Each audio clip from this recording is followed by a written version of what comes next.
dunking at the river instruments and accusation. You are found Torches guilty. bit into the night as the crowd shoved the woman forward, and a rope burned her wrists raw. Fear sat in her palms. I am certain. She clenched them until the hemp creaked.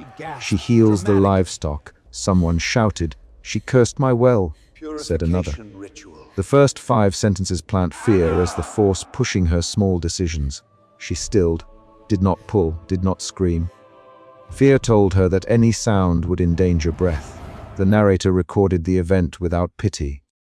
He noted the village square had been cleared to make room for a makeshift pillory and a table of iron tools. The accused wore a frayed linen shift and a shawl knotted at her throat. A torch, bearer jabbed a spike into the dirt and leaned on it, watching. The central problem was visible. Accusation that became law when instruments and officials consented. The narrator catalogued the crowd as a fact. Men and women pressed forward in rough wool and patched cloaks. Voices ran high and low. One voice named the woman as the source of a child's fever. A neighbor stepped close and spat. Anna took my late seed. She took my bed. The narrator recorded the name Anna twice. The accuser repeated it. The accused did not correct their naming. The name anchored who she was and what she had to survive. Officials moved to the center with ledger and ritual manuals. Magistrate Ely stood with a leather cap pushed back and a ledger under his arm. Church official Father Matthew adjusted the collar of his dark coat and tapped a finger on a page. Prepare the needles, Eli the armorer, and the dunking gear. Bring the plank. The command turned rumor into procedure. They sent the armorer away to fetch pricking implements and a block of oak sawn to make a dunking platform. The accused's eyes tracked every movement. Fear shifted to suspicion when she watched the magistrate count silver coins onto the table. Twice she mouthed the names of neighbors in the crowd as if praying them to remember their faces. That suspicion changed her posture. She stopped testing the bindings with her thumbs and folded her hands beneath the shawl. The narrator described the magistrate's ledger in exact terms. Brittle folios, entries in a cramped hand, amounts listed in denarii and pepper measures, names and dates. The ledger lay face down on the magistrate's table until the armorer returned and the church official read aloud a ritual formula. The crowd recited a few phrases in response. The action formalized the proceeding. It made torture a public ceremony that could be justified in common speech. They marched Anna to the interrogation chamber next. The chamber smelled of iron and boiled ale. Tormentor Joran, leather apron slung, closed the door and tied her to a low bench.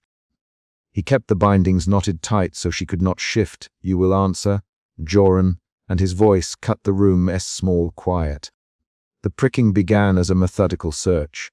Joran used a row of fine needles taken from a wooden board.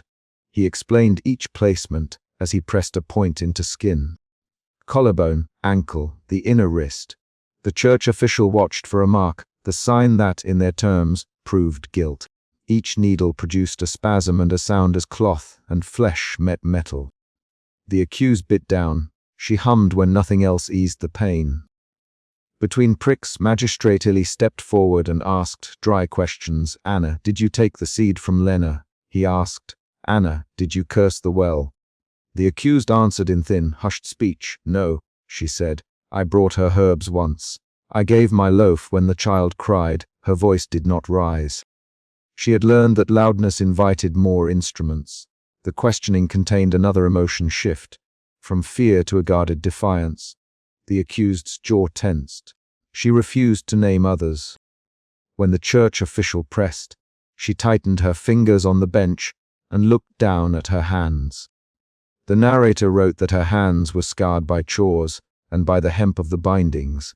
Her refusal moved the magistrate's eyes. He lifted the ledger and traced a name as if weighing options.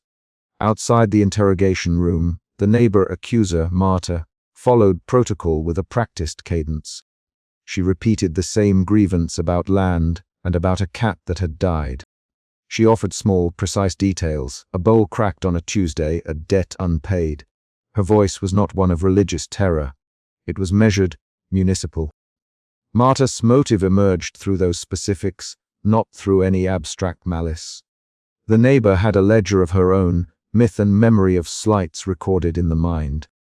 In a damp holding cell, the accused spoke once to young scribe Thomas, who slipped in under the pretense of checking inventory. He had ink on his fingers and worry under his eyes. Thomas leaned close and said, "Anna, keep your eyes down. I will watch." Anna nodded once and hugged the shawl. She hummed the same thin tune she used to hum when alone. The narrator noted that protective gestures were as important as spoken protest. The riverbank arrived before dawn. Officials argued about the mechanics of the dunking test, while a freight of torches glowed like distant teeth. Magistrate Ellie insisted on a plank suspended over black, still water. Tormentor Joran tested the ropes. Father Matthew muttered prayer and checked the branding iron. The accused was stripped to the linen shift and led by village watch with hands bound. At the river, the procedure shifted the emotional pressure again. Suspicion deepened into betrayal. The accused watched faces in the crowd and recognized them. Lena with the cracked bowl, Marta with a folded brow. She had shared bread with one and mended a cloak for another months earlier. Her chest tightened into a decision not to beg for mercy that would only strengthen their claim. She went quiet and kept the hymn inside her chest. Young scribe Thomas slipped a folded page toward the accused that none of the officials noticed. He pushed it closer with the tip of his quill while pretending to write. The accused's fingers closed over the paper, and she unfolded it with trembling thumbs.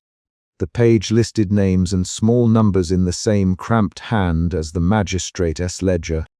The document showed payments to accusers and entries labeled reward.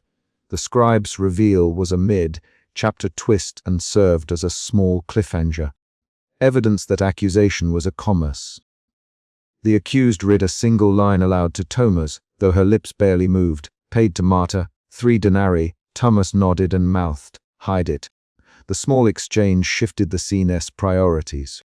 It was no longer only about ritual proof. It was about corruption and who profited. At the edge of the platform, the crowd hushed. The dunking was a public test with rules that every watcher claimed to understand. The accused stood on the plank, and the tormentor fitted the rope. Magistrate Ely signaled with a hand that had no trimmer.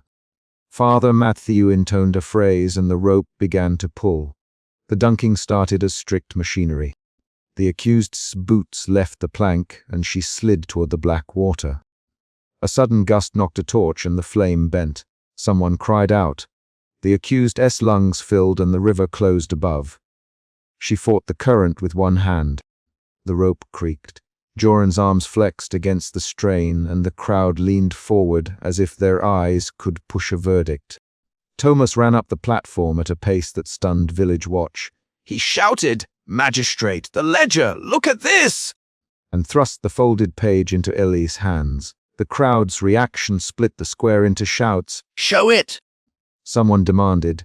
The magistrate's fingers tightened around the page. The scribe's move caused another emotion shift. Surprise spiraled into accusation turned toward the officials. A scuffle started when a village accuser tried to snatch the page. Joran's grip on the rope wavered for a second.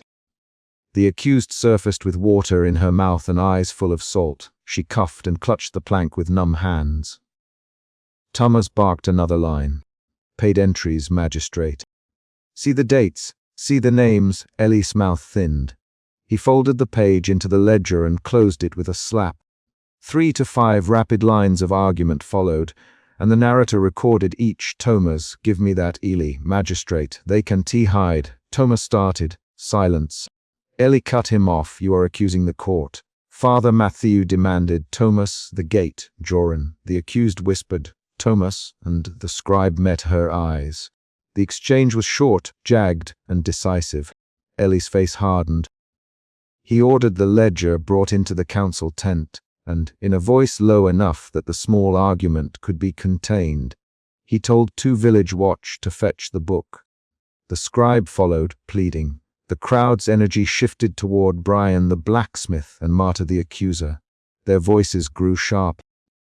The accused lay shivering on the plank while officials hurried to conceal the ledger's pages. In the council tent, the magistrate turned leaves quickly and then began tearing pages. He burned 2 pages over a brazier and tried to stuff others under his coat. Thomas lunged and grabbed a corner. They struggled. "Stop!" Thomas yelled, "Stop, magistrate." He slammed his shoulder into Ellie's chest. The magistrate shoved the scribe off and spat. "This is the law. These pages are filthy rumor." The action forced a physical turning point. Corruption attempted to erase its proof. Back at the river, the crowd roared. Some shouted that the accused had survived the dunking and therefore must be innocent.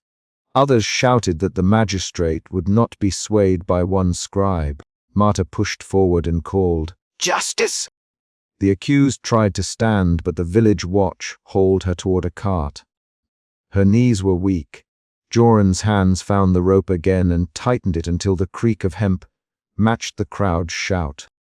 Thomas staggered out of the tent, clutching 2 singed pages. He held them like a shield and cried, "They paid them. They paid." Marta, the accused, hearing the name, looked at Marta and spoke a single line in a voice that was steady and thin. "Marta, why?" Marta's jaw locked. She answered, "Because what she took was mine." The 2 women were now lined up by the whole village's gaze. The private feud had become public theater. The narrator observed that the crowd's composition had changed. Neighbors who had once traded goods now weighed the ledger's claim against their memories. Some women folded their arms and remembered herbs lent and loaves shared. Some men pressed forward with hands clenched, thinking of cattle and fences. The social machinery that turned neighbor into accuser was now visible in raw counts and burned folios. A final confrontation came at dawn when the magistrate returned and stood at the river bank with the remaining ledger. He raised his voice and declared the dunking's outcome according to a new, expedient reading of the law. "She survived," he said flatly. "But for order she must be detained while we review charges." The accused turned slowly and measured the word order as if it were a trap. Thomas stepped forward and said, "If you lock her, magistrate, then you hide the payments. If you free her, names vanish into rumor. The ledger shows receipts." The magistrate glared. "Then bring proof to the council," he said. "Bring it to the formal fold," Thomas retorted. "The council burns the pages. It cannot demand proof and then remove it." 3 village watch moved toward the scribe. The accused reached for the shawl and tightened it around her shoulders as a guard pushed Thomas. The narrator recorded details that mattered. The magistrate's ledger weighed less than his authority. The scribe's ink-stained fingers trembled. The accused's jaw continued to set like a hinge. The crowd scattered into factions. The magistrate barked an order, "Take her." We adjourned to preserve order. Joran's hand found the rope, and the accused rose as if pulled by a mechanism. The chapter closed on a concrete beat. The magistrate snapped the ledger shut and shoved it into a chest, while Thomas tried to wrench it free with a single, frantic pull. A watchman seized Thomas and held his arms behind his back. As they dragged the accused toward the cart, she whispered, "Remember the ledger." Thomas managed one line through gritted teeth. "I will find copies." The magistrate turned away and commanded, "Move." The cart rolled, the torches smoked, and the river kept its dark surface as officials carried their instruments back into daylight. Emotion root and shifts guided the arc. Fear initiated survival. Suspicion revealed motive. Betrayal fractured trust. A fragile defiance rose in answers and actions. The chapter resolved its immediate conflict. The dunking test was completed, the ledger partially exposed, and the accused removed under custody. Records had been burned and pages wrested free, but the ledger's existence persisted as a small, dangerous truth in Thomas' hands. The final line is not a reflection. It is a concrete action. The magistrate orders the accused moved while Thomas is restrained, and the cart creaks as it pulls away. Needles and false marks, the pricking ritual. The pricking began with a cloth ripped from a wooden chest, and a line of breath that tasted of smoke. A midwife steadied the accused on the low bench while a hired torturer pressed a bodkin to skin.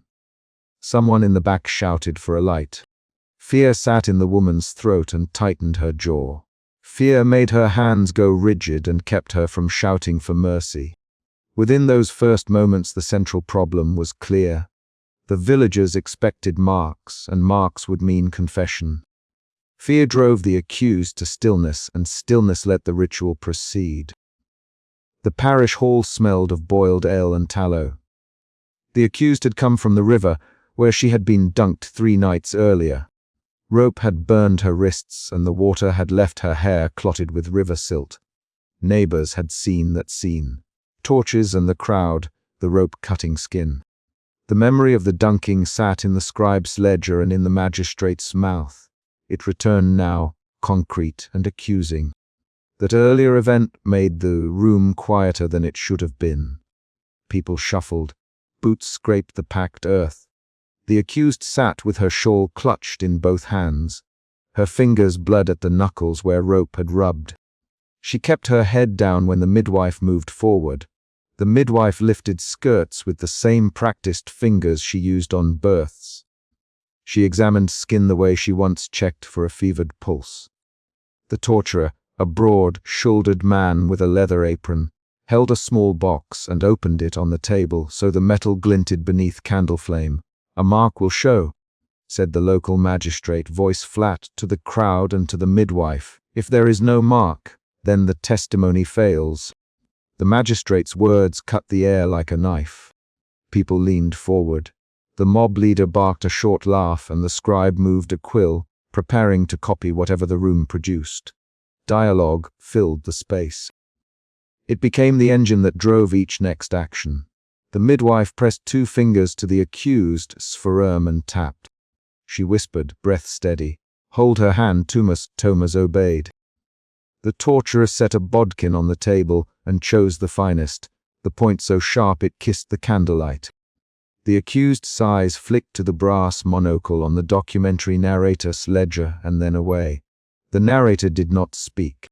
He recorded and observed with a voice that would later be read out in a detached tone, but in the hall he only watched the sequence unfold. The first pricks were precise and quick. The bodkin pierced skin with a dry sound. The accused flinched but made no sound. Her lips pressed together until white. Each prick left a drop that the midwife smelled and inspected before saying it matched the tests the magistrate required. Fear shifted into a narrower, sharper feeling, panic, when the torturer produced the leather-studded bodice. The accused's hands tightened on the shawl. Panic made her fingers dig intent into fabric, and that motion made her visible to the room again. The crowd hummed approval when the bodice was produced. The mob leader stepped forward and spat on the floor. "Bring it on," he said. "If she bleeds for the saints, she is charlatan. If not, may God strike me dumb." The village elder lifted a hand, a small hesitant motion that slowed no one. The magistrate ordered the device strapped, and the midwife to begin the systematic search. The ritual converted private flesh into public evidence. The room's purpose narrowed to one final purpose: to produce a mark and a report. As the bodice tightened, a new strain entered the room. Doubt from the village elder. "Wait." The elder, "Stop a moment. We have seen tricks before." His voice had the slow gravel of age, and that pause made 3 men look at him. The elder's hesitation shifted the crowd's momentum. Arguments sparked. The magistrate replied sharply, "You weigh rumors over procedure, elder. Do you stand with witches?" The elder's eyes scanned faces, landed briefly on the scribe and then on the accused. Doubt had moved into authority, and authority pushed back. The scribe rifled through bound ledgers by candlelight. He ran fingers over entries, revealing payments and testimonies that read like copies of one another. Same phrases, same fees. He looked up. "This ledger shows 3 identical names signed by the same witness. The scribe, we have payments on these entries. The discovery was concrete. Receipts, not rumor." His hands shook when he set the ledger on the table. The room inhaled. The collective certainty wavered. The scribe's finding redirected the ritual from a simple search for marks to an inquiry about who profited. A spat of debate followed. Who paid? Said the mob leader who signed these names. The magistrate's face went tight. He reached for the ledger as if to close it. The law stands, he said. Mark or confession? The village elder interrupted. The law must have truth. If the law is bought, then you make ours a theatre. The exchange had short blows of dialogue. The argument ran 3 rapid lines between magistrate, elder, and mob leader before a new event pulled attention back to the bench. The torturer strapped the bodice and tightened a strap until leather creaked. He worked mechanically. Tighten, test, glance at the midwife. The midwife scraped away lint with a finger and pronounced each prick documented. The accused felt metal bite through fabric and skin. Each tightening made her breathe harder. Her throat worked. The documentary narrator tapped a page of his ledger and wrote without voice. The scene became a grinding machine. Sound of leather, the scent of blood and oil, the quiet movement of the scribe's quill. At the center of the room, the accused's voice finally broke through. I did not curse your well, she said, thin and raw. I did not harm your livestock. Her words were short and direct. I did not. The magistrate leaned forward. Name them, he said. Who taught you? The accused's eyes lifted. No one, she said. That single word denial was a brittle shield. Her tone was hollowed by recent dunking and lack of sleep, but faint defiance remained. The crowd waited, hungry for names. The power of naming hung in the air. Whoever named others could widen the net or spare them. The torturer increased the pressure at the ribs. The bodkin's steel kissed a tender spot and the accused cried out, the sound small but obtuse in the packed room. Her cry shifted the crowd again. Some hardened, some softened. The midwife nodded in a way professionals do when a method meets expected response. There, she said, a reaction. The magistrate recorded the midwife as words and then asked, who witnessed this? The mob leader raised a hand. I saw her at the ford last week. He shouted. She was murmuring to the water. The claim fed the ritual's need for proof. The scribe then made a different discovery. As the midwife and torturer continued, the scribe whispered to the documentary narrator, look, this payment is to Thomas. Thomas, the man holding the accused's hand, tensed and looked away. That reveal reframed relationships at the bench. Thomas had been presented earlier as a neutral helper. His name appearing in the ledger as a recipient of coin implied collusion. The accused threw a half-breath at Thomas. Thomas, she said, voice pitched between accusation and pleading. Thomas faltered, fingers loosening on her wrist. Thomas' hesitation became an event. Thomas, speak. The magistrate ordered you deny taking coin. Thomas swallowed. He had cobbled authority in the village by doing errands and sitting on juries. His stakes were small and visible. I was paid to fetch the woman from the ford. Thomas, I thought it was a summons for a hearing. His words cost him credibility. The village elder scowled. Paid by whom? The elder demanded. Thomas' eyes slid to the mob leader. For the first time the mob leader looked uncomfortable. A new suspicion of orchestration spread. Doubt grew into accusation. The mob leader's jaw tightened. You accuse me, he said to Thomas in a quick, clipped line. You name me. The back and forth between mob leader and Thomas lasted 4 sharp lines, voices rising and falling like a small fight. The accused watched Thomas with a look that mixed betrayal with a cold clarity. She understood that the ritual might be engineered to compel a confession, to make her name others or die. The mid-chapter twist arrived not with a new device, but with a voice. The village elder stepped forward and read aloud from the ledger entries he had insisted the scribe retrieve. He pointed to repeated testimonies and identical signatures. These were produced by the same hand. The elder, someone is setting scenes for the law. The room shifted. The magistrate's mouth hardened. Who profits if these are stage? He asked, suddenly less confident. The question hung and pulled the focus from the woman's bleeding skin to the finances behind accusations.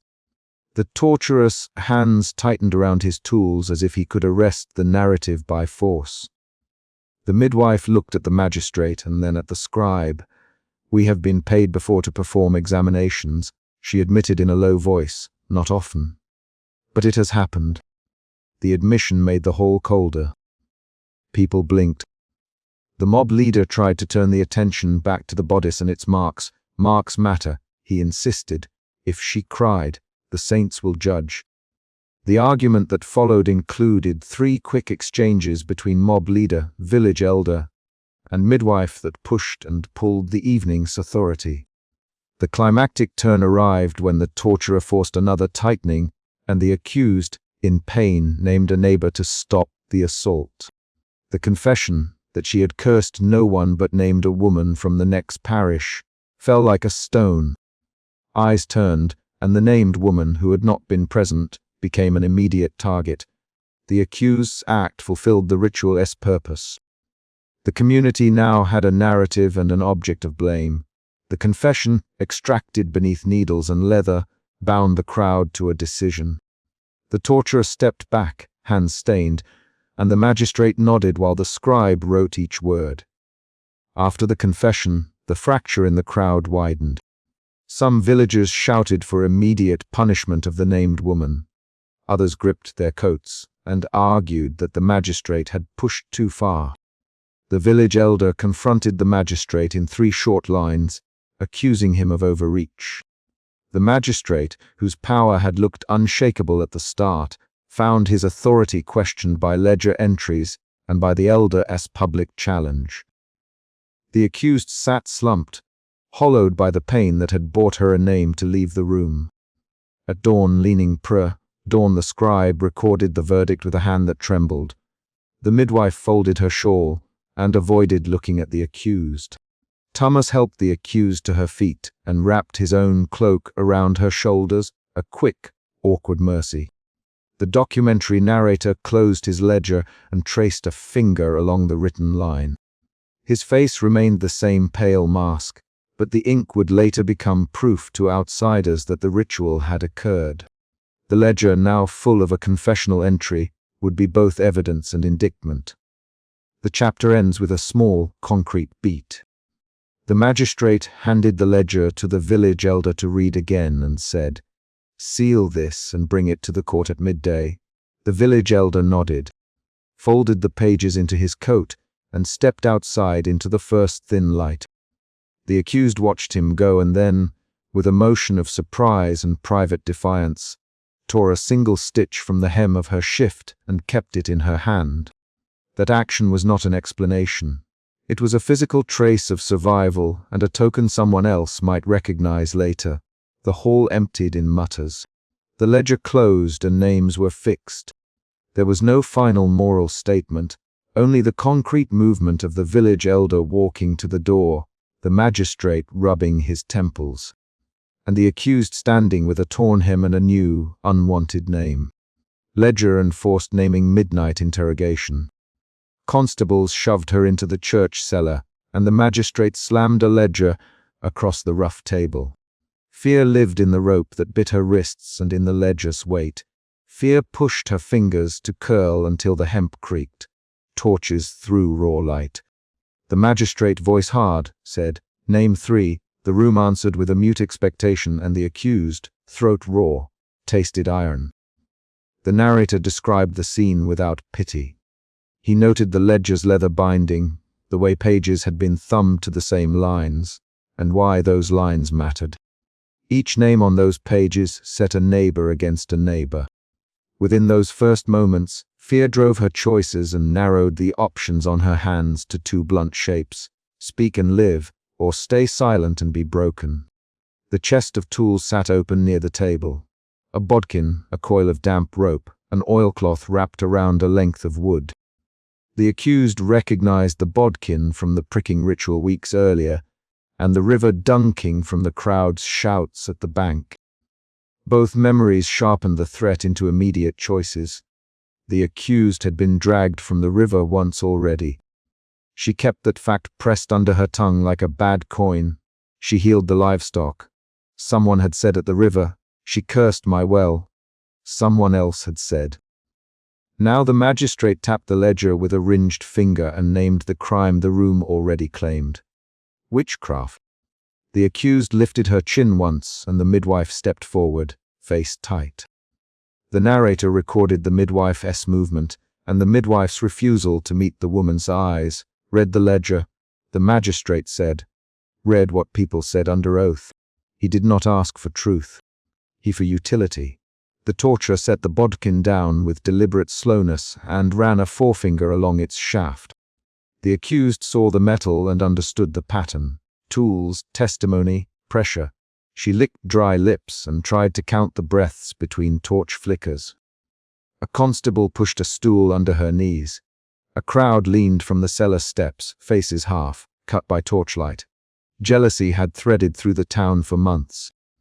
Neighbor names had been whispered beside the well, at the market, on the path to the fields.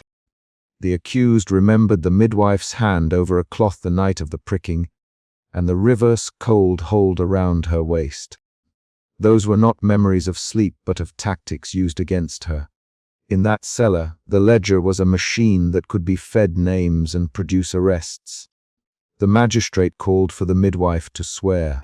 The midwife moved as if measured by gears. I saw marks. The midwife said, voice flat. I saw her skin where a pin took hold. The accused's jaw tightened. Her hands flexed against the hemp. She did not speak. The narrator recorded the square movement of the magistrate's lips and the constable's knuckles whitening on the ledger's edge. He noted actions, not sentiment. The torturer lifted the bodkin again and set it in a shallow puddle of lamp oil to show how it would prick skin and hold blood. He nothing. The silence became a blade. Name one, the magistrate insisted. Name one who met with her in the woods. The accused met the magistrate's eye and held it a breath too long. She heard the neighbor's name, Matteo, slide into the air, as if someone else had put the syllables on her tongue. Matteo's face rose from the crowd. He was not listed in any ledger entry the magistrate had prepared. Matteo, I did not meet her. I was at the mill. The magistrate barked for the constable to fetch the record. The accused watched Matteo's jaw move. She watched the midwife's fingers curl against the hem of her apron. Suspicion sagged in small actions. A shifted foot and eyes down glance, a whisper cut off. That suspicion changed into fear when the torturer tapped the bodkin tip against the table, and a thin red bead appeared on the grain. The accused tried bargaining by looking at the magistrate. Her voice was thin, not the child, she said, not little Anna. Take my name, not hers. A short exchange followed. Tight and fast, Anna. The magistrate asked, yes, she replied, who else? The magistrate said, only Matteo, she said. The midwife struck her palm against the table. That's not confession, that's a plea to save kin. She avoids the truth. The magistrate's hand went to the ledger, and he began to write Matteo's name in a fresh column. The accused's bargain had bent the process, but not broken it. Outside the cellar, a murmur rose. Someone in the crowd hissed that Matteo owed a debt. Someone else answered that Matteo's mill had been working through the harvest. Words in the crowd became evidence shaped by motive.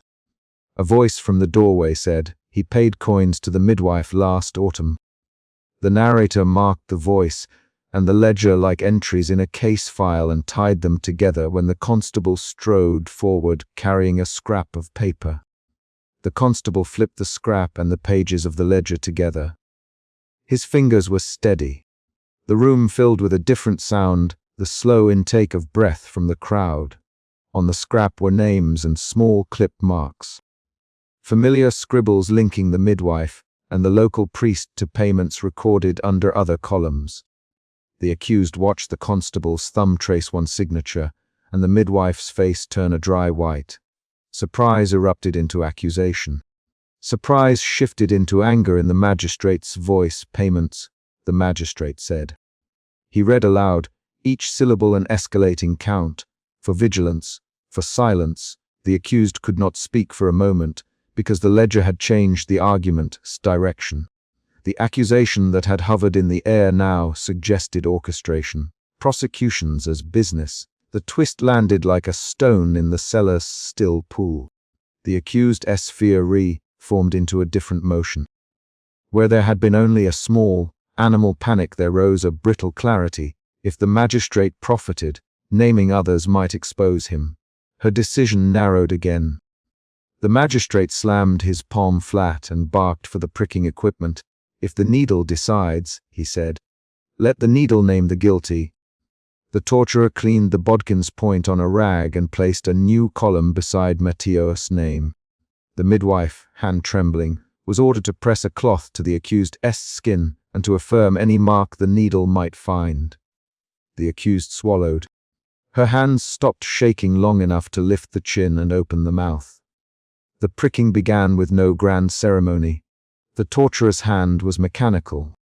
He reached and pressed the bodkin to the accused's forearm, metal-pierced cloth, then flesh. The accused bit the inside of her cheek to stop a sound. Name them, the magistrate said between his teeth.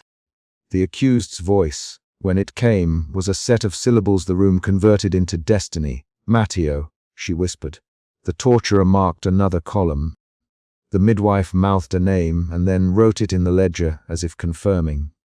Matteo rose as constables took hold of his arms and hauled him toward the stair. The accused's legs failed and she hit the stool. The crowd noise tightened into a single chord. Her knees folded and a clang sounded as she struck the table. The ledger slapped open, pages bent under her weight. A rapid exchange followed at the stair. Matteo! Someone shouted from the crowd, no! Matteo, the accused, tried to rise, to say something, anything, but the rope held. The constable's hand was at the back of her neck, and a rough voice ordered her to be quiet. Rapid lines of talk cut between magistrate, midwife, and neighbor. The narrator recorded each line as concrete decisions. Matteo's arrest, the ledger's new entry, the midwife's faltering testimony. The accused saw a cloaked form at the edge of the crowd. The figure moved with intent, and in a pocket of shadow between torchlight and wall, slid a small carved token into her palm. The gesture was precise and silent. The accused curled her fingers around the token while the constables hauled Matteo toward the cart. She felt wood under her knees and hemp at her wrists and a small carved object warm with breath. A whisper reached her from the cloaked supporter before the supporter stepped back into the crowd. We keep a copy, the voice said. The ledger will not stay closed. The accused folded the token into the crease of her palm and kept it there as constables dragged Matteo past. The token's edge cut a small line into her skin. She tasted metal and the scent of wet earth. The narrator noted the token and the way it shifted the chapter's calculations. Here was a new variable. Someone in the crowd was recording, someone who had access to the ledger's truth. The accused's choices snapped from immediate survival to a longer, colder plan. She could name to live. She could name to buy time. She could hold names back and trust an uncertain support. Her hands made the next choice before her thoughts did. She let the token remain hidden and let Matteo be taken. Outside, the cart wheels creaked and the town's noises reasserted themselves. A woman in the crowd hissed, "The mill will stop." A child began to cry. Inside, the accused lay back against the bench and let the torchlight burn a slow pattern on her cheeks. Her breathing lengthened as if counting the ledger's lines in and out. She did not speak. The midwife folded her hands and stared at the ledger as if a new question might appear there. The magistrate paced and came back to the table. He had new leverage, and his leverage had been both exposed and confirmed. The narrator kept the record tight. Concrete acts named people shifting power. That shift, ledger to arrest, ledger to payment, changed the town's course from simple fear to orchestrated removal. The accused had been a specimen in a process. Now she had become a hinge. Her defiance had made Matteo's arrest possible. The ledger's revelation had turned prosecutors into profiteers. The midwife's face was no longer an unwavering instrument. It was a map of payment and pressure. The accused managed one slow conversation with the midwife before she was hauled out. "You wrote his name," the accused said. "Why?" The midwife did not answer immediately. She pressed her lips and said, me it was for the church. They paid me for prayers. Who paid? The accused demanded. The priest did. He wrote the reasons. The midwife's voice fell into a thin shape. Her hands trembled, a visible thing. Then he knows. The accused said, he knows what this is. The midwife shook her head and would not meet the accused's eyes. The constable's grip tightened and dragged the accused toward the stair. The token in her hand thudded against her palm. At the stair the crowd parted. Matteo's face flashed past her, his mouth forming her name without sound, a last look that promised nothing and asked everything. The accused heard the creak of the cart and then the distant slam of an iron door as Matteo was pushed into a hold. Her knees hit the entry step and the constable pushed her forward. In the yard, torchlight cut a hard line across faces. The narrator described the yard's objects because they mattered. The cart, the rope, Matteo's blood on the wheel's rim where he scraped as they hauled him. The accused's shoulders trembled. She drew in a breath and a small sound escaped, half a cough, half a sob. That sound had once been swallowed at the river. Now it left her and the crowd took it into its calculus. A constable turned and barked orders about records and who would be held overnight. The magistrate gestured toward the ledger as if it were both warrant and scripture. Make an entry for detention. Notify the priest. The midwife, standing by the doorway, pressed a hand to her mouth. Her fingers were damp with oil and dust. She had given evidence and yet could not control the ledger's now opened truth. The accused felt a hand slip into hers briefly. It was the cloaked supportress again, a lighter touch this time, leaving behind a folded scrap of paper and a breathless whisper.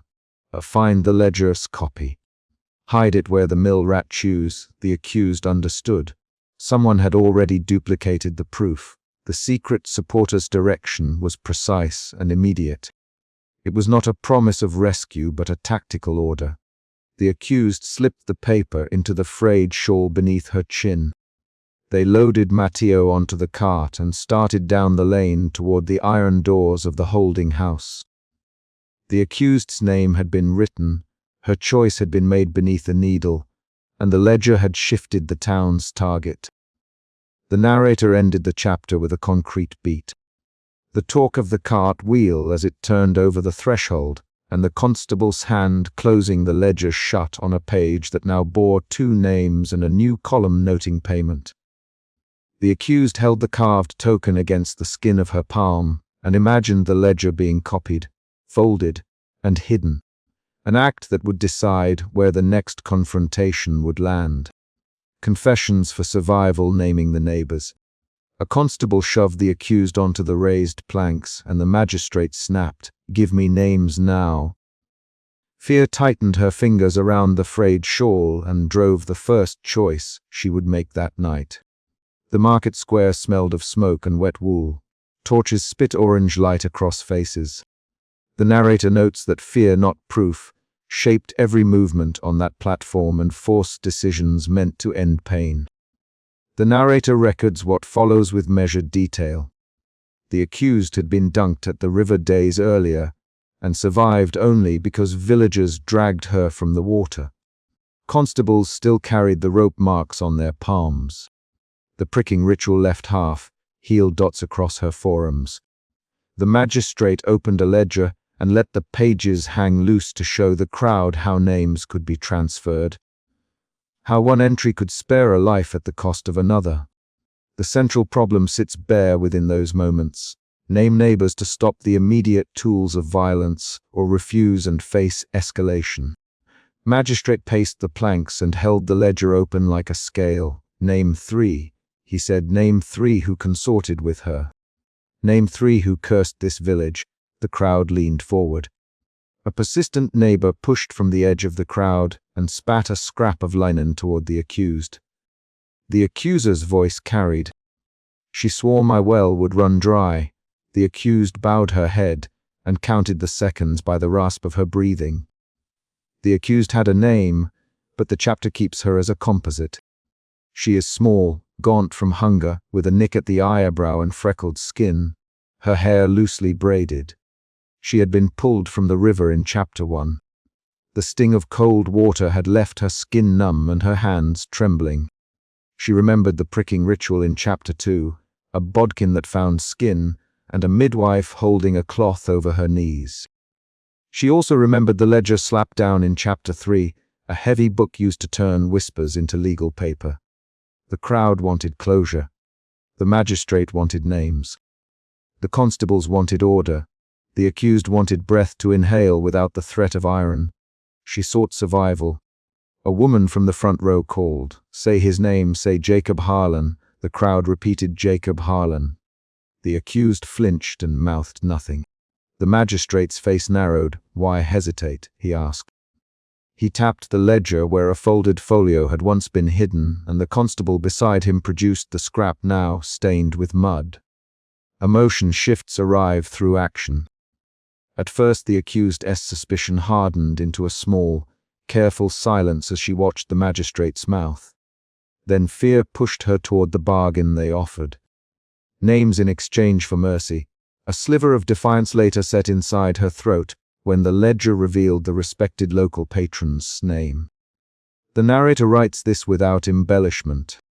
When the constable appended the ledger, a folded folio dropped free, and the name inside was a name with gold rings and land deeds.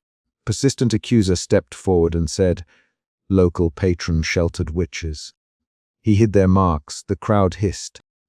Local patron stood pressed among the back ranks, his shoulders squared, hands lifted in a slow, formal denial. "I know no such thing," he declared. The accused watched his hands.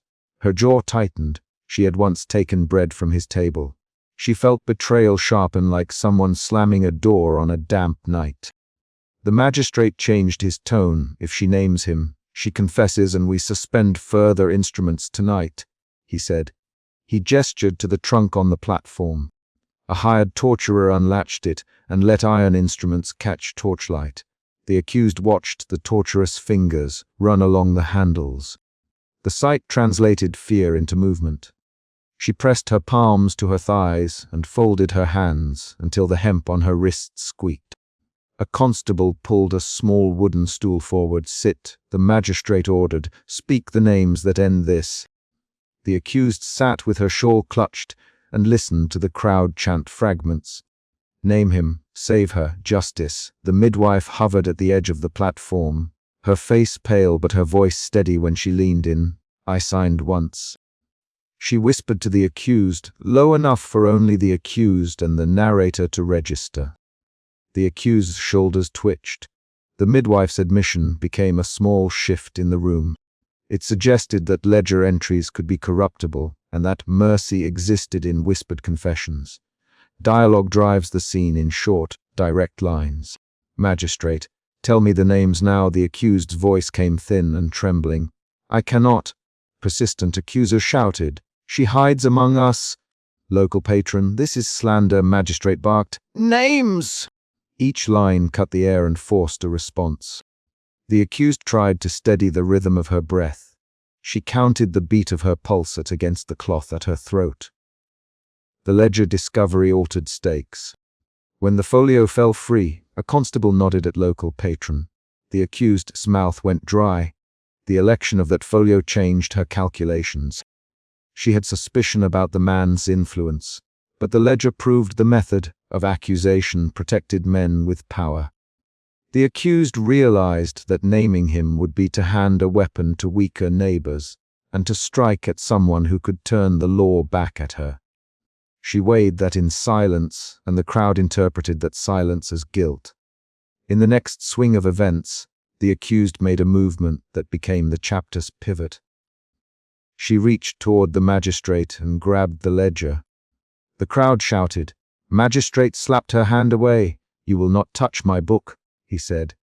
She flung the ledger toward the constable. The folio fell open and a page fluttered into the dirt. A smear of ink and a pressed dried clover slipped free. The thrown ledger produced a small cliffhanger. Would the paper reveal a connection deeper than rumor? A rapid exchange followed. Magistrate ordered, "Seize her." Hired torturer stepped in. Midwife cried out, "Stop!" The accused sidestepped and lunged at the local patron. The crowd gasped. That single lunge forced immediate physical restraint and turned the hearing into chaos. Hands grabbed her arms. She spat, "Jacob Harlan," and then, as hands twisted, she pushed, struck his sleeve and shouted, "He gave food to my children and asked a favor in return." Her voice was thin but clipped. The confrontational moment contained a rapid back and forth. Magistrate, you name him now. The accused, "No, I won. T-trap others for comfort." Local patron, "You lie." Persistent accuser, "She tries to save him." Constable, "Quiet." The exchange moved quickly, 6 short lines that exposed motives and alliances. The accused's refusal and subsequent lunge forced the crowd to split. Some shouted for vengeance, others backed the patron's power. The narrator notes that the lunge was an attempt to shift agency rather than accept the ledger's cold arithmetic. The accused's choices reveal emotion shifts again. Doubt became fear, fear turned to defiance, and defiance collapsed into bargaining when the magistrate signaled the torturer to show tools. The accused's hands trembled. She bit her lip until it bled. The midwife stepped forward and touched the accused's wrist. "I signed because my son was threatened," the midwife admitted aloud now. The midwife's voice changed the crowd's perception. People murmured. One man called, "She lied for coin," another, "She spoke the truth for pity." The accused looked between the midwife and the local patron. Both reactions forced her to decide again. The narrator documents the small details that matter. The rope creaked as constables dragged the accused a half-step closer to the trunk. The hired torturer ran a thumb along a needle's eye. A torch guttered and spat wax onto the planks. Those concrete facts shape how the accused moves. She whispered, "I will say his name if you promise no more pricking, no more dunking tonight." The magistrate hesitated, then said, "Speak." "We suspend tonight." His tone was thin with calculation. She named the local patron's name, but not without adding a truth the crowd did not expect. "Jacob Harlan took bread and asked me for a favor in the barn," she said. He would not bother the ledger if I would help watch his pigs when he was gone." Her voice revealed the concrete exchange rather than a dramatic accusation. The crowd reacted with a new kind of noise. Anger pressed against disbelief. Local patron stepped forward. "I asked for help.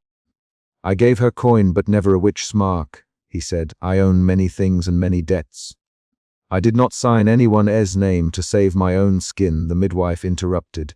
"I signed under the magistrate's hand before. I cannot swear he never used the ledger to protect men with coin." Her line placed responsibility back on the magistrate and the ledger system. Rapid lines returned.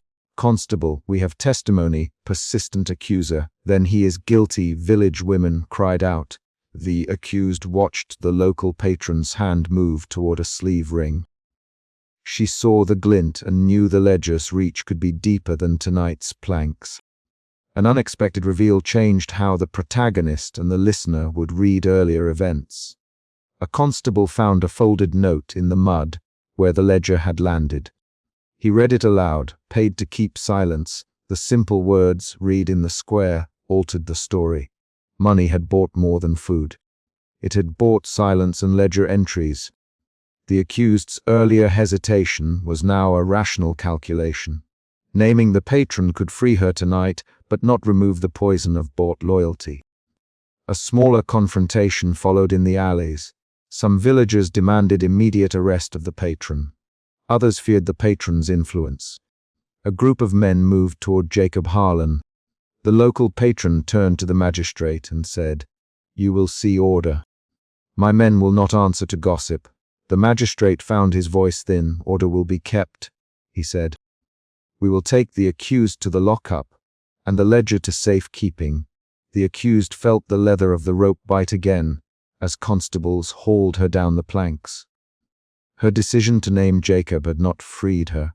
It altered who would be targeted by the ledger's future pages. In a stolen moment behind a stall, the midwife slid a small folded scrap into the accused's palm. she whispered. "I put a mark back when I could. Keep this. It proves you were used." The accused pressed the scrap against her chest. The midwife's small mercy shaped the accused's emotional bearings.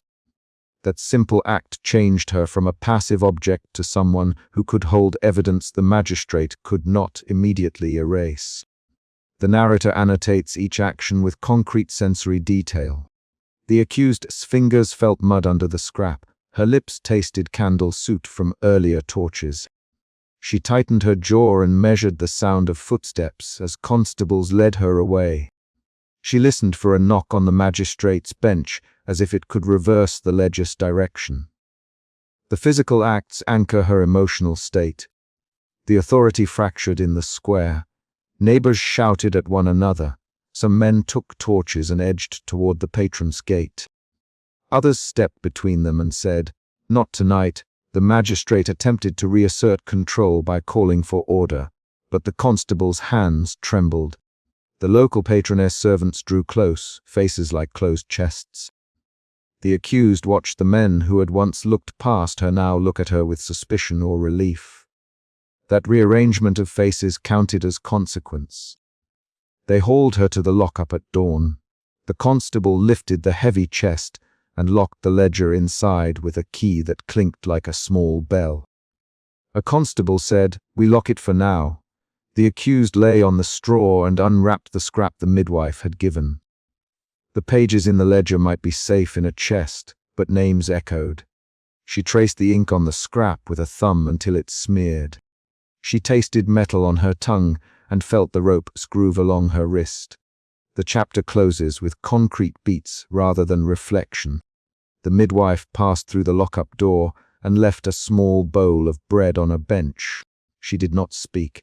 The accused sat up, broke the bread, and put a piece inside her shawl. The constable on duty dropped the ledger key onto the magistrate's chest, and the sound of metal on wood marked the end of the hearing. The narrator writes the final line in measured tone. Names had been spoken, paper had been folded and locked, and the accused was taken back to the cell with a scrap folded beneath her palm and a new, brittle knowledge that survival might demand more betrayals ahead. The last action is not a promise but a decision in motion. The accused folded the scrap into the ledger, size pocket of her shift, and stood as the door clanged shut. Dunking and the last exposure, the final ordeal.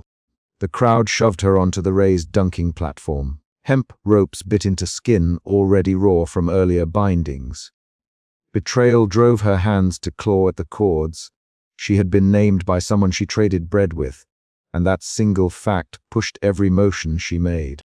A magistrate read charges from a black, leather ledger while torches pitched heat into faces. The accusation was blunt, the penalty simple. Test by water. She tasted river mud in her mouth. The first 5 men who hauled her forward grunted and kept their eyes on the magistrate, not on her face.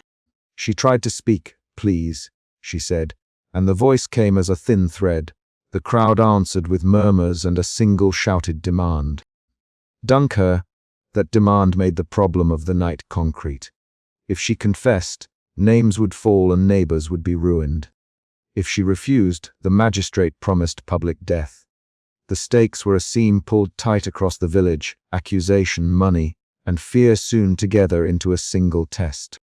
The narrator had noted the pricking before, needles pressed to skin in a midwife's stall, the ledger's penciled fees, names forced from mouths. But this night gathered those violences into water. The accused, 28, gaunt and clutching the frayed shawl, kept her head down. She had been marked in a prior session. The mark at her brow still stung where a bodkin had pierced. People remembered that day because someone had seen the midwife steady the needle. Now the water would decide whether that mark meant witch or woman. Magistrate stood with ledger elevated, voice steady. "By our charter," he read, "we test for guilt." He did not look at her Elias. The names, Clerk Elias obeyed. Hands trembling so the ledger page slipped and wet ink smeared. The smear opened a new fissure. A penciled fee, a crossed name, a faint added line that had not been there before. His hand tried to hide it and failed. Someone at the platform's edge saw the slate of figures. Doubt passed through the crowd like cold wind. Clerk Elias. Constable Roland barked. Hold still. Roland's voice carried authority and an internal struggle. He had chained her earlier, and yet his jaw moved when the ledger slipped. The accused watched Roland's face, searching for mercy there and finding only the same resignation that tightened every jaw on the green. The first emotion that ran through her body was betrayal. The second was an immediate, physical fear, air leaving in sharp pulls when the torturer's iron ring grazed the ropes. Midwife Anna stepped forward to the dunking apparatus and checked the pulley. Her hands were bare, knuckles freckled from flour. She had held this woman's shoulders during the pricking ritual, and now her palm brushed the rope as if testing a pulse. Anna's presence made the accused flinch. Anna had read the ledger names with the magistrate before and had not protested. Anna. Someone called, "Are you sure?" Anna did not answer, her mouth thinned. The accused, hearing the midwife's breath close by, let a tiny hum leak out, an old, private rhythm she'd used to steady herself. The torturer tightened the strap at the accused's waist. He smelled of oil and iron. He had pressed needles into flesh in an earlier scene, the same hands that had steadied the bodkin now working the dunking ring. He held her fast. The accused's shoulders hit the post. The town's wooden platform creaked under the push of boots and the crowd's weight. First dunk. The torturer shoved her toward the dark. Water hit her face cold and raw. She gulped air and claws scraped the ropes until skin burned. When they hauled her up, she coughed and sat on the platform gasping, hair plastered to her forehead. The crowd divided between an ugly cheer and a worried silence. Some faces reddened with rage. Some looked at the magistrate and then away. That was the first shift, suspicion to unease. Her refusal to confess after the first dunk wrenched the crowd into a wavering line. "Name them, woman," the magistrate ordered. His voice had the measured cadence of someone used to being obeyed. "Name 3. She kept her mouth shut. "Name 3. He repeated, louder, and fingers of constables dug into the ropes. The accused's hands fumbled at the shawl. A memory rose, not as a blur but as a particular morning. The midwife steadying her, the bodkin biting clean into the soft skin above the wrist. That memory told her what confessing would mean. Neighbors named, ovens cold. Clerk Elias kept glancing at the smeared page. He had been the one to cross a name and pencil a fee. He moved as if about to speak, then stopped. The trimmer in his hands was now loud enough for the accused to see. She interpreted the trimmer as the first sign of possible rescue. Doubt had entered a man used to certainty. This shift, doubt blooming into suspicion, changed how people moved around the platform. Some edged closer, voice lower. Hannah the baker pushed through the crowd at that moment. The accused smelled bread on Hannah's apron, yeast and ash. Hannah reached the post, eyes hard. She cut her loose. The magistrate snapped. "Hannah, step back." There followed 3 quick exchanges between magistrate, Hannah, and Constable Roland. "Hannah, Roland, you cannot." "Roland, stand down." Hannah shot back. "She is not theirs to drown for coin." Magistrate, Clerk Elias blurted, "This ledger." "Silence?" Magistrate barked. Those lines came fast and practical. Each name punctuated the conflict. The argument produced the second shift in mood. From public fury to a crowded fracture. People who had been shouting now hesitated. The accused heard the argument as an opening. When Hannah knifed a blade beneath the hemp and nicked the rope, the cord loosened by a finger's width. The accused felt the small mercy like a hot needle. She could move now, barely. She did not leap free. She sat and considered what freedom meant in that moment. Run and be lynched, or stay and have her name clear. The accused chose motion that showed defiance rather than escape. She spat water, wiped her face with a sleeve and looked directly at magistrate. "Name them," he demanded again. "No," she said. "Not their names." Her voice cracked but held. The crowd hissed and someone threw something that hit the wooden planks with a wet slap. The midwife's hand trembled on the pulley. Clerk Elias stepped forward. opened the ledger, and let the wet page fall free so the smear was visible to all. The smear revealed crossed-out entries and a faint penciled column labeled fees. A pattern of payments that shifted the accusation from a moral hunt to alleged business. Elia's voice was small. "This is not correct." The crowd's murmur turned into low questions. Magistrate's face altered. Where there had been certainty now crawled anger and a sudden need to control the narrative. "He lunged at Elias. You lie!" he said. Elias did not flinch, but he did not break eye contact. "You forged names." Elias spat, thrusting the ledger toward the magistrate. Then Elias pulled a second page free and read a scribbled note aloud. "2 fees collected last month for 3 trials. Elias, the names do not match the accounts." His reading was a deliberate, concrete reveal. The crowd leaned in because the ledger made the law visible. The law had numbers and stamps, and now those numbers spoke against it. The magistrate's face went red, then ashen. For the first time he stumbled for a line. "This is a trick," he said. A lie. He had no proof, only the habit of commanding belief. The accused watched him falter. That falter produced a dangerous flare of violence in his eyes. He barked orders, and the constables moved to push Elias back. Roland hesitated. He had been the constable who earlier tightened hemp on her wrists. Now his hands were at his sides. The accused saw the choice in Roland's jaw and moved toward it. "Roland," she said, voice thin, "you brought me here. You saw the needles. You know what they did." She stopped. That line was not a plea but a naming. Roland's fingers closed and opened. He nothing. His silence registered as action. An inward negotiation played on the surface. Then the magistrate made a decision to regain control. He gave the order for a final, brutal dunk, louder than any before. "One more dunk," he called. "We finish this." The torturer loomed and the pulley creaked. The accused saw the magistrate's mouth set to puncture the doubt with a display of force. The crowd's energy snapped back to readiness to obey. Clerk Elias moved faster than anyone expected. He lunged at the magistrate and shoved the ledger into his face, forcing the black book open at a torn corner where a hidden entry lay. The torn corner exposed a ledger note naming a merchant who had paid the magistrate for moving a trial. The reveal was not poetic. It was a precise paper slip that unfolded corrupt motive. Magistrate cursed and shoved Elias back. In the scramble, Elias fell and reached for the ledger. The torturer pulled the accused down toward the pit as men argued. The accused's head dipped beneath cold water again. This was the chapter's true peak: ropes, ledger, and hands colliding over water. She fought the water with survival motions, fingers clawing toward the platform, legs kicking under rope. The crowd smelled wildly of smoke and trench mud. Hannah grabbed the rope and tried to pull from the platform. Roland grabbed Hannah's wrist. Their struggle produced 3 short exchanges. "Hannah, let go." "Roland." "No, Roland." "Pull her up now." Hannah snapped. "You're ruining all of us." Roland hissed. That rapid back and forth pulled the crowd into immediate decision.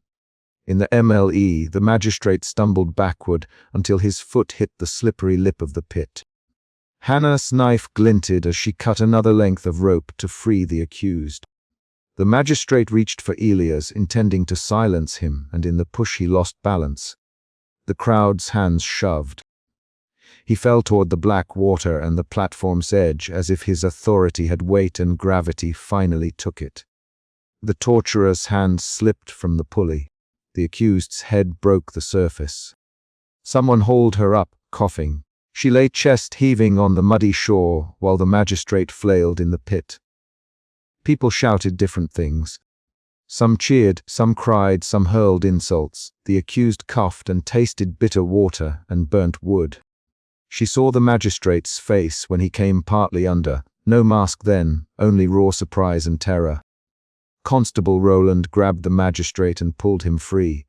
Instead of cheers there came a stunned hush.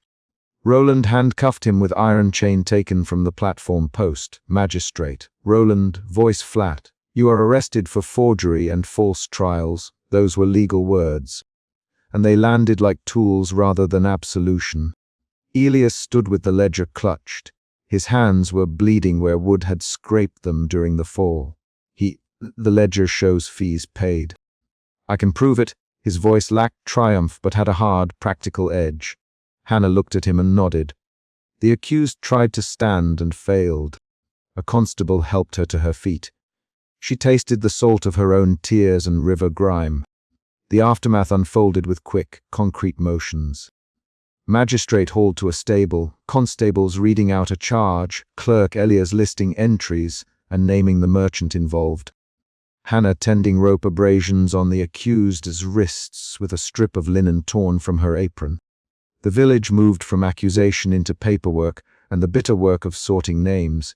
That movement itself was an event. Paper and ink took the place of torches and stone. Once in a dim tent where records were kept, the narrator recorded the ruined ledger pages, the names spoken aloud, the torn cloth from a shawl, and the thrice punctured bodkin. He noted with factual coldness that the accused remained alive but altered. Her hands bore new scars, her voice a rasp, her shoulders stooped from the weight of what she had endured. He documented Hannah's fingerprints on the rope and Elias's smear of ink along his knuckles. The night kept all those small facts and would frame how the village told itself this story later. The accused tried to speak to Clerk Elias. Why? She asked, why write their names? Elias looked at her ledger, then at his own hands. They paid for trials, he said. I wrote what I was told. His voice had no rhetorical flourish. It was factual and flat. Then Elias added, I did not think he would go this far. His sentence was an admission that changed how she could then see him. Not only clerk, but accomplice and witness. Hannah sat on a low stool and smeared paste of flour and water over the accused's rope abrasions. You did right to hold your mouth. Hannah, you saved lives by not naming them. The accused blinked. Hannah, she said. She could not finish. Hannah's hands did not stop their work. During the tense scene, the accused's emotions shifted again. At first she felt raw fear, then a small lightening when authority fell, then a stunned emptiness as she watched Clerk Elias sign his name under the magistrate Etz. That shift, fear to clarity to hollowed relief, moved her decisions in the final hours of the night. She agreed to sign a statement about the pricking ritual and the ledger. She insisted the name of the merchant be put into the record. The narrator insisted on a precise inventory. The bodkin, the torn page, the rope with a fresh cut, the ledger with penciled fees, the names of those who had pulled the cord. He recorded Hannah's full name and trade, Constable Roland's reluctance, and Clerk Elias's final line in the ledger. Evidence submitted, those actions meant something concrete. Evidence moved the village from rumor toward a legal reckoning. In the following morning's quiet, the accused walked through the square with a shawl draped heavier than before. People avoided her eyes or tried to offer bread. Hannah handed her a loaf without speaking. The accused tasted the bread and realized the village would remember the night as both reveal and wound. Elias was taken to a bench to explain entries. The merchant's name began to circulate and investigators rode for the magistrate's superiors. The accused's survival did not return what had been taken. Neighbors still bought from the merchant. Some still crossed to the other side of the street when they saw her. The final documents were filed, the torn ledger sealed, signatures recorded, and the magistrate charged. The accused signed a statement that listed the midwife's involvement in pricking, named no neighbors, and described the water test in precise terms, temperature, depth, and the sequence of pulls. She wrote details that mattered to courts, dates, times, who tied the rope, who cut the ledger. Those details anchored the memory in facts rather than rumor. When the narrator closed the final pages, he did so with a concrete note. The ledger now bore a new entry, written by Elias and countersigned by Roland and Hannah, forgery discovered. Trials invalid, that notation changed the village's official record. The accused stayed alive, but the ledger's correction did not erase the nights of fear. The accused's hands would tremble when she passed the churchyard for years. Her body kept the stitches and the H where water had filled her lungs. She refused offers to leave because she wanted the record to exist where neighbors could find it. Hannah baked bread for the accused for a month, leaving a loaf at her door each dawn. Roland returned the small brass pin he had once worn on his breast when he had believed blindly. Elias remained in town but no longer kept ledgers alone. He worked under watch. The magistrate was led away by men who had once cheered his sentences. The village told the story in practical sentences. A ledger was torn. A magistrate fell into a pit. A clerk read a hidden fee aloud. They spoke of names and receipts, not omens. The accused kept a short line for how she would be remembered. She would be the woman who would not speak another person's name to save herself. That choice had consequences beyond her. It prevented 3 innocent households from being shattered that night.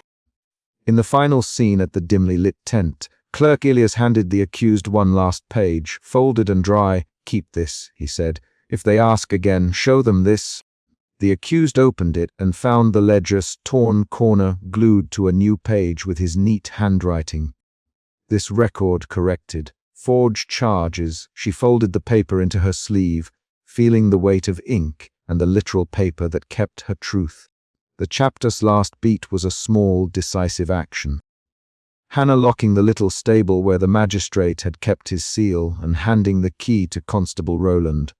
"Put it with the evidence," she said. Roland took the key and did not say whether he would or would not. He let the key lie in his palm like a fact. The accused stood at the green edge and watched the sun lift smoke off the river.